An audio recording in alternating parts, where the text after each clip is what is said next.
Hey everyone, in this episode we're going to be taking a look at the Lego Movie 2, the second part.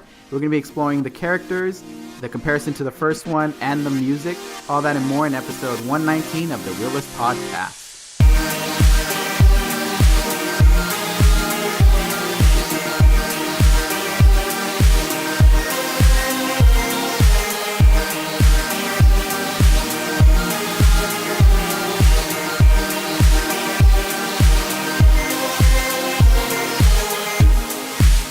Hey everyone, I'm Oscar. And I'm Donnie. And we have Ruben here as well as our producer. Hi. He says hello, or he says hi to be accurate. And welcome to the Reel-ists podcast. Thank you for joining us. I have a nickname for Ruben. Oh, okay. All right, shoot away. Rubueno. That sounds like a Taco Bell special. Try the new Rubueno. Right. Only at the Munchie Meal at Jack in the Box, $7 plus tax. The Rubueno. Oh man, it's like a cross between a Reuben and a like a burrito. Yeah, it's right. Like a burrito with Reuben sandwich stuffing.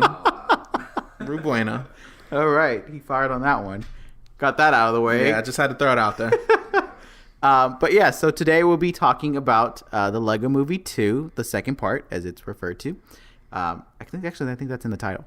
So before we do, we just want to cover a few things. One, this is going to be a spoiler discussion. So if you have not seen this movie and you're okay with it getting spoiled, please continue to listen. If not, please go watch the movie. It is out in theaters. It probably will be for another month. So there you go. And also, if you can do the very nice thing for us and review us on iTunes, we will be mentioning that throughout the entire podcast episode today because we are looking for some support here. Mm-hmm. So any review would be greatly appreciated. We want all honesty. And we just appreciate that one click of how many stars you give us. You don't have to leave comments if you don't want to. You can just leave the stars. If you want to make all it 5 of them, right? But if you want to, leave a comment, please do. So, with that being said, here we'll go straight into this movie. Donnie, as always, lead us off with your quick thoughts. Well, for this film, man, everything is awesome. Wow. Okay. All right. Thank you for that. I've been thinking about that this whole time. No, I really liked it. I will say I liked it. I personally liked it more than the first one. I thought there was just just everything from the animation, which I thought was really, really great. I loved how the Legos looked, how the characters moved. Really great, really well done. I loved the music for this one. Like almost every song was like so spot on for me. And the lyrics were just so clever and so well written and pertained to the story and the characters. So I thought that was great. The storyline itself, while there were a lot of things going on, it was entertaining and it was fun and it was just great to watch. And I just thought it was a really well done sequel. And I know some people weren't like wowed by it, and it's hard to do that. It's hard to like when you have such a hit with the first one to come back with a sequel or trilogy or whatever, and still get that same reaction and elicit that same response. But I really, really dug it. And just tattling on myself. I don't think this pertains to anything. I don't think this matters, but I didn't see the Lego Batman movie or the Ninjago movie. Did those have any, No. Was I missing anything? No, spin-offs. Okay. Yeah. So, I heard everyone loved the Lego Batman movie, but that's neither here nor there. I really enjoyed it. I thought it was really solid. Okay. So for those that have not been aware that Lego Movie 2 is a thing, it is. It's going to be it's been 5 years since everything was awesome. Wow, that's in the IMDb. You see, it just fits so perfectly. It's been 5 years since everything was awesome, and the citizens are facing a huge new threat. Lego Duplo invaders from outer space, wrecking everything faster than they can rebuild. This movie does star Chris Pratt. I don't even know what I said. Chris Pratt, Elizabeth Banks, Will Arnett, Tiffany Haddish, Alison Brie, and the list can go on and on. Star-studded cast, directed by Mike Mitchell. So that is the Lego Movie 2. As for myself, I enjoyed it.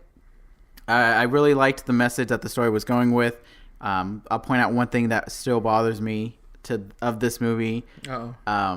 You already know what it is, but yeah, it's overall I liked it. I liked the music. I thought it worked well. I thought it complements the first movie pretty well because the first one was a little bit more of like as an audience getting to see Legos being used as the animation tool to make a story, which you probably don't think of necessarily. Like, oh, that's a way to tell stories, but they found it a way to be effective in the first one.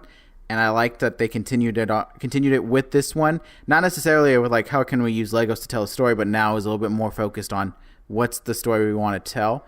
And it was appropriately themed. The story relates, to about little kids and teenagers, siblings. Like there's a lot of different messages that it relates to. So I liked that as well. I agree. The music was catchy. The Gotham City song was probably my favorite. So there was things that worked well.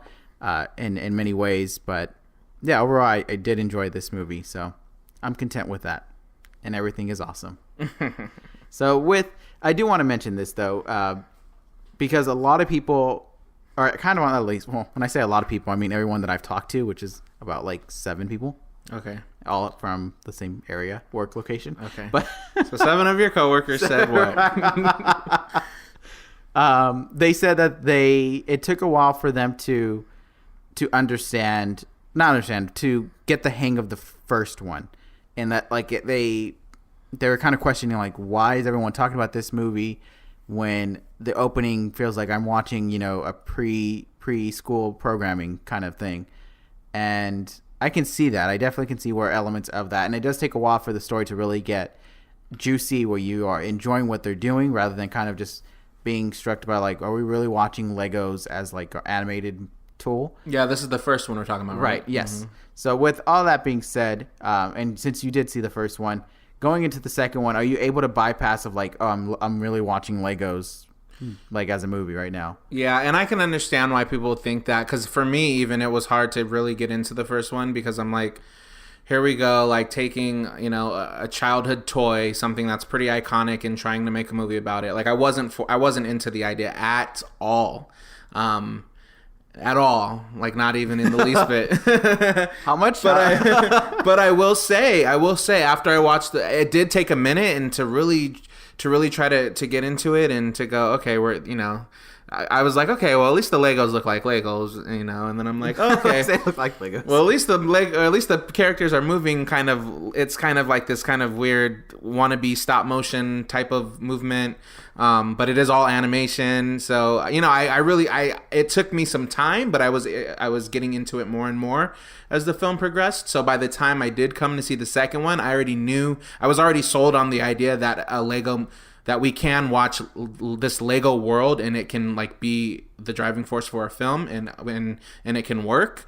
So I think I went into the second one more open-minded as I did the first one because I had reservations about it before. So I think it helped me enjoy this second one a lot more.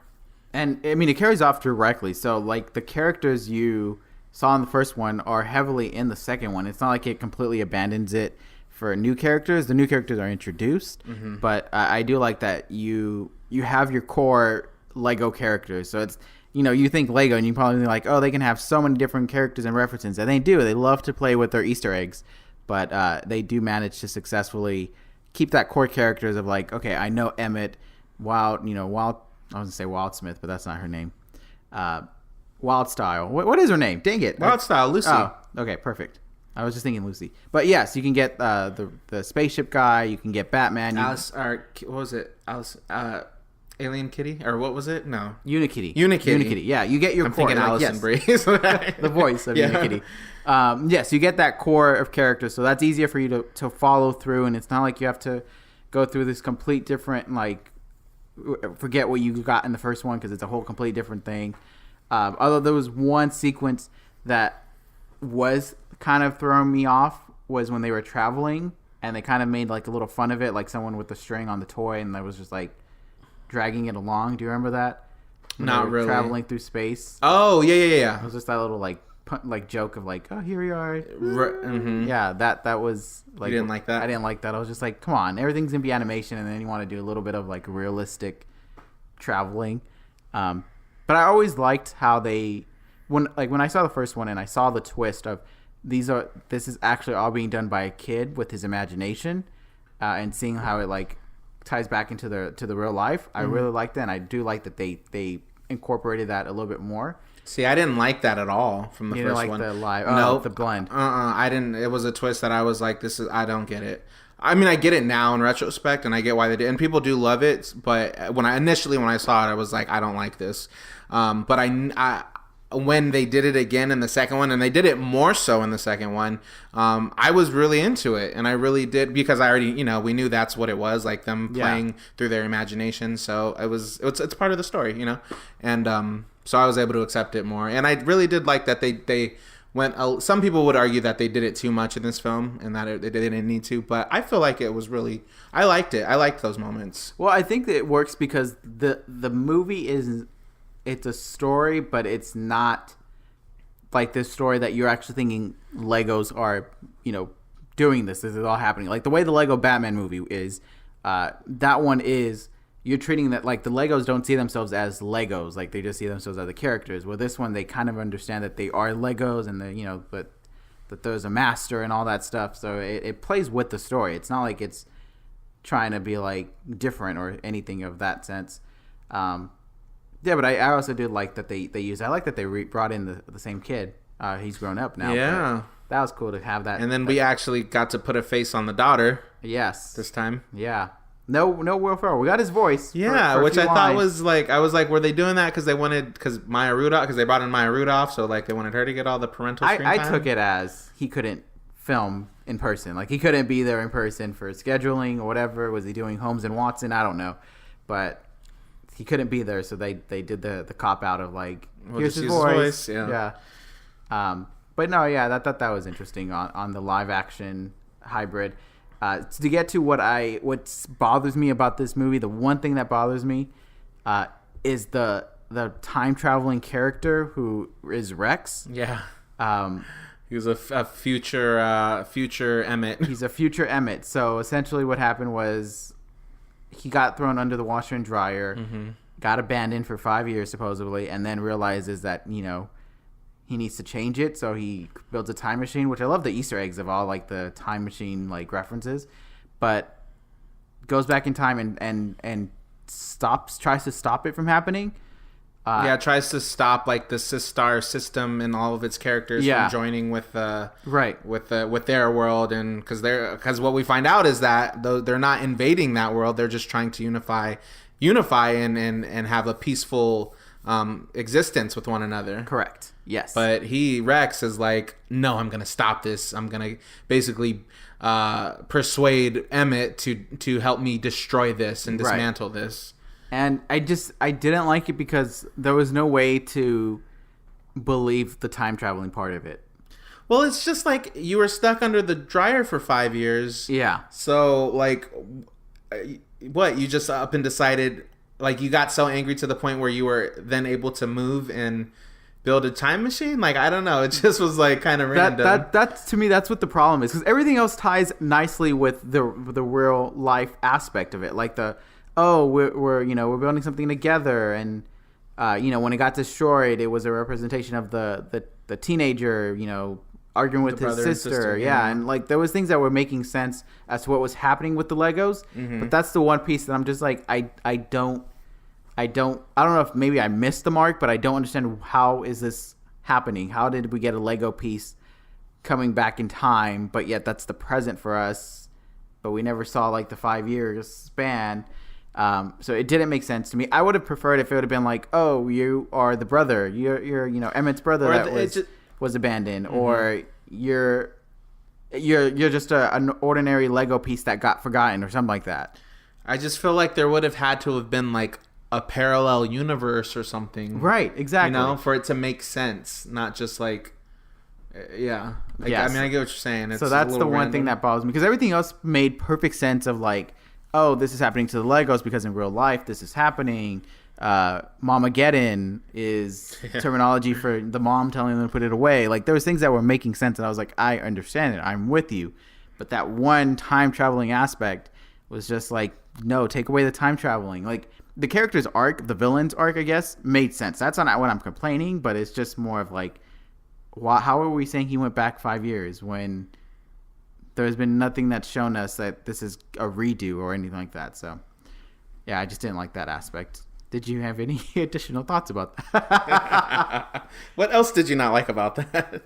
No, I mean, yeah, it didn't super bother me, but it was when it happened, and I was like, oh, okay, so now we're time traveling, and then obviously, I mean, we already said this is a spoiler discussion, but when they do, how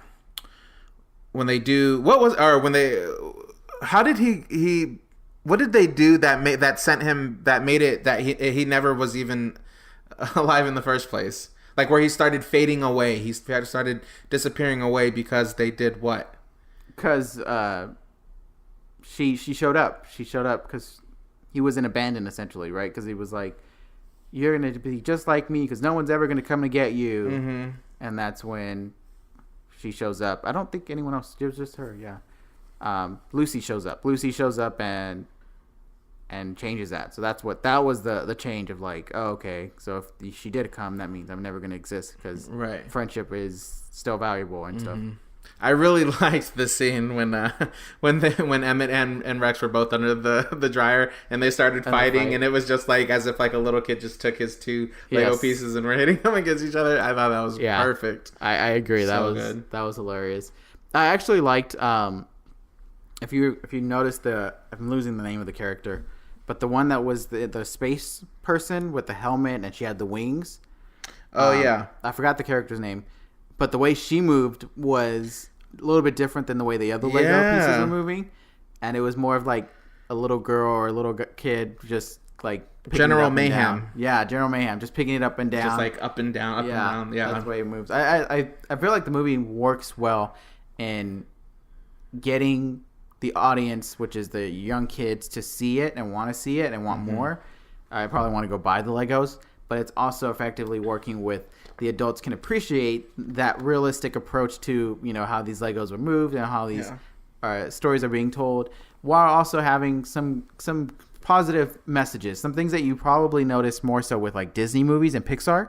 Yeah. That you probably would be like, oh, if you need a good movie about friendship, watch Cars or something. Yeah, so this movie does that as well effectively. So I did think that overall you are going to be content whether you were a former Lego person, if you have kids that are Lego people, or if you just like a good story. So you need it to be relevant to Legos. Right. As Donnie proved. Donnie had reservations and now he's a believer. So now he's going to go watch the Lego Batman movie. Yeah, I would watch the Lego Batman movie. I wouldn't watch the Ninjago movie because I heard that everyone just hated it. Okay, fair. But the Lego Batman movie, I would watch. But yes, so with that being said, Donnie, is there a particular scene that you enjoyed? There were a few. I mean, the whole scene when Batman and wannabe. Or whatever wannabe, something like that. Tiffany Haddish's character, Queen. When they were gonna wed, I really in that whole when they were on that whole pyramid, and then that's when Rex and Emmett came, and Emmett was trying to destroy it. Even though that part really irritated me, I did like that scene, and I liked even the representation of Emmett destroying that whole pyramid and that whole thing, the whole world that they built, and then they cut to it was actually the brother, and messing it up because he found out the sister was taking the Legos and playing with them. Yeah. I really liked that, and I was like, it really like made me sad. I was like, oh my God, because I was thinking of like logistically speaking, all the time it took for that poor little girl to build that entire world. Yeah, and he just came and just was like, I don't give a, and it was like, these my Legos. So that was a really interesting scene, and I was so irritated because Lucy was telling him no, it's like don't like, because we had found out that it wasn't conflict happening. They just all wanted to live, you know, cohesively in one big happy world, and Emmett was trying. Emmett is so gullible and so impressionable that he was letting Rex basically brainwash him, and it was he wanted to to be tough and adjust. Yeah, to the and he was times. trying to do what he thought Lucy wanted for him, or what Lucy wanted him to be. But then, like directly after he destroyed it, he was like, "What did I do?" And I was like, "That's a quick turnaround, Lucy." I know, it's like, "Oh, now you crying for Lucy." So I was like irritated by that. But that was one of the more. I mean, it was a pretty climactic, heavy scene. Or as heavy as it can get for like an animated Lego film. And then this kind of ties into the music, but I loved because I love this song. But when all the Legos were put away and they were in the bin, and you're thinking that the little kids, I'm sure, are probably thinking that's it. But then they start singing everything's not awesome. So it's basically, and obviously the first one, Everything is Awesome, was like the catchiest song ever, nominated for an Oscar. Tegan and Sarah, very like poppy, power pop, dance, electric song, super fun. And I love that they took it and it was kind of like a reprise almost, and they slowed it down and they kind of remixed it and made it into its own version of that song. And I thought it was a great teaching lesson in that moment. Because they're basically saying everything's not awesome because that's just how life is, and but we don't have to let that defeat us. And so that was probably like one of my favorite scenes, and just I thought the song was beautiful and it was perfect. It was perfect. I agree with you on that. I did enjoy that scene as well. I didn't like the end little trick. I don't think it needed that. I understood what it was trying to go for, but yeah, everyone would be like, just keep going. Just like, don't worry about this. Like, is it over? I was even thinking of like Vice, that scene in Vice where it made it seem like they were trying to prematurely end Sounds the like movie. It's a trend right now. Yeah, I guess so. Faking an ending. Yeah. It has a lot of Toy Story 3 vibes in that scene. For those that have seen Toy Story 3, I know Donnie has yet to see that one, so you're just telling my business. Wow. But I don't like Woody. That's why. Oh my god! So when you hear my mic gets unplugged.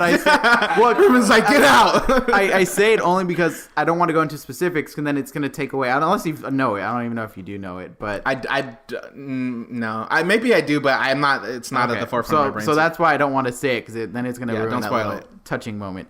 But it had that kind of vibe. Ruben is giving me all kinds of looks right now. Oh my god! In case everyone, sorry, I haven't seen it. I'll watch it eventually. Just for the record, Woody is Ruben's favorite character, so yeah, that's why he's giving him looks. We're sitting in a room that's decked out in Woody decor right now. So for everyone's heads up, we will be doing a real rewind on Toy Story 3 apparently. All of a sudden next week. So, yeah. Well, that wouldn't be a bad one. Anyways, so yeah, it had that kind of vibe to it, so that I was just like, okay, I can go with this. Like, I can end it with this moment. Like, I'm ready for it. It's working. And then they did the song, and it's a very uplifting song in a twist with its favorite catchy song that people know the movie with.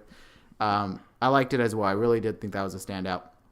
But I will say that, like I said, the Batman song was my favorite, because of the references. The Gotham City guys? Yeah. I love that. A lot of these songs, they're songs that I personally probably won't like seek out to listen to and like play it on its own, but I enjoy it for what it says, what the lyrics are, and for the fun it plays. I feel like that lyrically, a lot of the songs that one was a great one, because it was referencing all of the actors that portrayed Batman, and even a little jab at Superman about I didn't get my powers from the sun like an entitled alien. Yeah, I thought that was like so great. And the other one that comes to mind that I thought was really good as well was the Not Evil song. I don't know what it's called. I think it's called something like that, something like Not Evil. That. But I thought that she's saying like basically she's not evil, and Lucy's like, that sounds like something an evil person would say. Right, exactly. Because we don't know at that point if she's evil or not. Like, which you have the same feeling as Lucy, which is like, I think they are evil. I think they're they're aiming to be the villains, which is the surprise twist that they weren't. So yeah, I thought a lot of that worked pretty well. The music was great. So, but that favorite scene, I think my favorite scenes are the musical numbers, because the lyrics are more of dialogue, more so than like in a typical song that you would expect. Yeah. But still catchy, so still effective.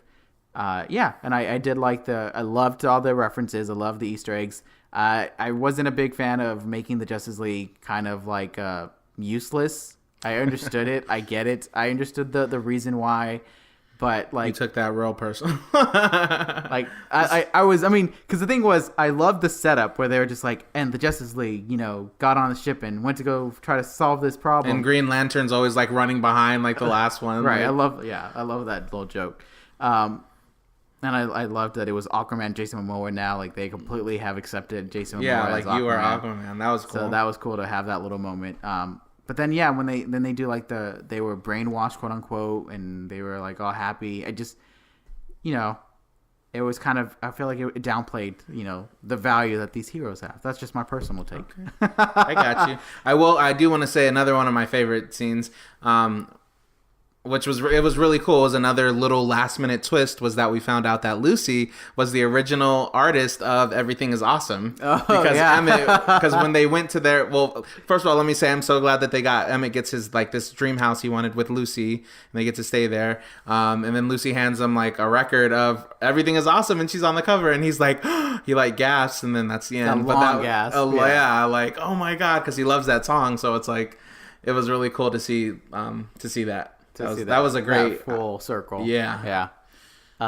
Yeah, no, I agree. A lot of great moments in this movie. So, Donnie, with that being said, what is your score for the Lego Movie 2? Lego Movie 2, I give it a 4 out of 5. Okay. Yeah, I thought it was a really, really good movie. I mean, I think it's great for kids. The kids are going to like it, and adults everyone's going to like it. Teenagers, adults. I think anyone who's, even if you haven't played Legos, like let's just assume that you have not played with, you've never played with Legos ever? Like not even any kind, building blocks, anything? Nope. Okay. It was always things that I like, when I go to like the doctors or like a location that had them, I would touch them. But like me owning a Lego, I don't know. I never did. Oh, okay. Well, I think this film has plenty of things that anyone can relate to. So toy-wise, yeah. Toy-wise, yeah. Superhero, like you said, all the Easter eggs, all the superhero references, all the just Easter eggs in general. If you're into that kind of stuff, you're gonna appreciate. If you've had a sibling and you remember like fighting with your younger sibling about them playing with your toys or you playing with their toys, that's gonna like speak to you. Like or if you're a parent, even I was sitting next to a mom with her kids, and something that Maya Rudolph said, and she chuckled at that part because I think she was relating to it because she had two young kids there. So I think I wonder what that was. I know, I don't remember specifically the part, but I think this movie will just basically get everyone who's watching it, like give them some sort of like reference as to something personal that they can relate to. And I mean the music I'll give the music a 5. I thought the music was just great. I really do. I think it was so clever and so witty and so well written, and catchy, and like the catchy song, like you're not gonna get the song out of your head or whatever. Which I didn't know was with T-Pain until I saw I didn't either. Track listing. I was like, oh, okay. And just to throw it out there, my favorite song, super cool. It's at the end credits. It's like a 5 to 6 minute song, and it's so dope. And if you have not seen this movie and you're gonna go see this movie, watch that whole end credit so you can see it. It looks great visually. It looks great, but the lyrics are great, and it's just dope. It's a dope song. Like I'm gonna download it on my phone. But yeah, I give it a 4 out of 5. I thought this movie was pretty good. That like that whole time travel thing was like, I was like, I mean, it is what it is. I just don't think it was necessary, and I feel like there was just a lot of characters like names and a lot of the names they were giving these worlds that I had to like go back and reread because there was so much of them. Like the Star System and Mamageddon and like the characters' names. There was a lot that to try to like to remember all that. I wouldn't remember it all unless I like had notes or something to go back and reference. Accurate. You probably can be accurate to say that kids love to make up their own like worlds and names, and parents struggle with like, wait, this is what again? Yeah. Maybe you're seeing it from an adult perspective. Maybe. I guess so. I don't even have kids, but yeah. So I give it a solid 4 out of 5. Okay. I'm going to be just a little generous here. I'm going to give it a 4.5, despite the time traveling issue. Probably that's why I'm not giving it a 5. And also the treatment of the Justice League. Those impact, right? But no, as we said, there was just a lot of great things about this. I feel like this is a great movie for kids to see. It's right up there with like a Disney movie. So it's one that I think all ages can really enjoy. You don't have to play with Legos to really understand it. Just watch it as an animated film if you need to. I think they did a lot of great things. The only one takeaway that I would say that we haven't talked about that also was kind of just a little distracting was just the whole, like, there's too many things going on in some areas. Some of it is understandable, but I feel like there was some times where it's kind of just a little bit, you have to think a little bit of more, okay, wait, what are we doing right now? You can Batman get is lost. trying to marry the queen. You can get lost in the plot if you zone out. Yeah. So don't I would say zone out. that yeah, exactly. But if you're paying attention, you're definitely going to get it. There's going to be a lot of great stuff you're going to enjoy. You get your core characters, and you get more of them. It's not like you're losing them. You get some interesting new characters. I would hope that it concludes here and it doesn't need a part 3. Mm-hmm. They didn't leave anything that left it as we need a part 3. But when money unless they try to do like a Toy Story thing where they're like, oh, the kids are all grown up and now like I would hope the Legos not. are gonna go off to like new little kids. You're right. I would hope not, for the sake of not trying to be repetitive with that storyline. But if they can find their own way of doing that with the Lego universe, and they're probably gonna call it like Bye Bye Land or something. I don't know. I could see where they can take advantage. They're gonna call it Bye Bye Land, and there better be a Mia and Sebastian Lego in there God. somewhere. Let me just say that. Better start pitching that. Right. I don't think. Wait, no, La La Land's not Warner Brothers though, so there might be a possibility that might be an issue. So no, yeah, I still think it's a great, solid film overall. There's many things you're gonna like about it. The personal dislikes are more personal. That I would say that I can't really criticize it because it still effectively uses it as a story element.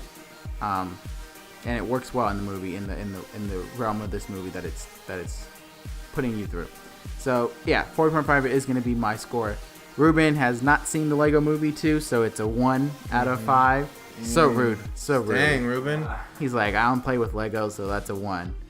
He's like, let's grow up here. Right. With the one with all the Toy Story. Right. All right, so Ruben's gonna have to update us when he does see it. Are you planning to see it? No. It didn't sound. he's not. Didn't sound confident. Okay. Did you see the first one? No. Okay. I want to though. I've heard they're good.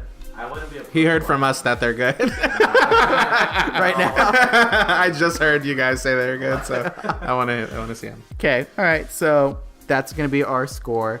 Speaking of score, though, you can help us have a great score by reviewing us on iTunes. Yes, we're gonna throw it one out there one more time for those that didn't hear it the first time, or maybe you tuned in late, like it's a live show. Or did you skip to the end? Maybe they just skipped the intro and they just just wanted went to see the score was. For anyone that did not listen to the first one, this is for you. If you listen to the first time, you're just gonna hear it again one more time and hear our lovely voices for a little bit longer as we extend this seconds to end. But yeah, so please review us on iTunes. You can just rate us with 1 to 5 stars, or you can rate and comment so we can see your feedback. We'd greatly appreciate it. You can follow us on social media on Instagram, Facebook, and Twitter at Team Reel-ists. That's Team REELISTS with no dash. And that's going to be it for today's episode. We hope you enjoyed this episode, and we'll see you next time. Goodbye. Thank you, everyone.